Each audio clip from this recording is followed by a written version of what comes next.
அடுத்து நம்ம பார்க்க போறது பார்த்தீங்கன்னா, தனுசு லக்னம் தான். இந்த லக்னம் பாருங்க, இது வந்து காலபுருஷத்தோடும் 9ஆம் இடம் பாக்கியம். அதாவது தனுசு லக்னம் பிறந்தவங்க எல்லாருமே பாக்கியசாலி தான். அவங்களுக்கு மேலும் இன்னும் பாக்கியங்கள் வேணும் அப்படின்றதுக்காக போகக்கூடிய ஒரே இடம் எங்கன்னா, நரசிங்க பெருமாள். நீங்க எந்த ஊர்ல இருந்தாலும் பரவால்ல, உங்க வீட்டுக்கு பக்கத்துல இருக்கக்கூடிய நரசிங்க பெருமாள். அந்த நரசிங்க பெருமாள் அப்படின்னு பார்த்தீங்கன்னா, அவரு வந்து தூணிலயும் இருப்பாரு, துரும்புலயும் இருப்பார். ஏன்னா நமக்கெல்லாம் தெரிஞ்ச கதை தான் பிரகலாதன். அவர் எப்படி வந்து பக்தனா இருந்து கூப்பிட்ட உடனே வருவாரு. உனக்கு கடவுள் உடனே வந்து காட்சி குடுத்துருவாரா? இங்க கூப்பிடு பார்க்கலாம். பல சோதனைகள கடந்து உடனே வந்து தூண்லயும், துரும்புலயும் காட்சி குடுத்துரும் அது மாரி. அப்போ உங்களுக்கு ஏதாவது பிரச்சனை, கஷ்டம் என்னால தீர்க்கவே முடியல அப்டின்னா, வித் எ செகண்ட்ல வரக்கூடியவரு நரசிங்க பெருமாள்.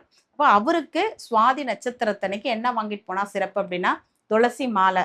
பிளஸ் அவருக்கு ரொம்ப பிடிச்சதே என்னன்னா, பெருமாளுக்கு பானக்கம் அப்டின்ற ஒண்ணு தான். அதனால 1 கிலோ கருப்பட்டி வாங்கிக்கங்க.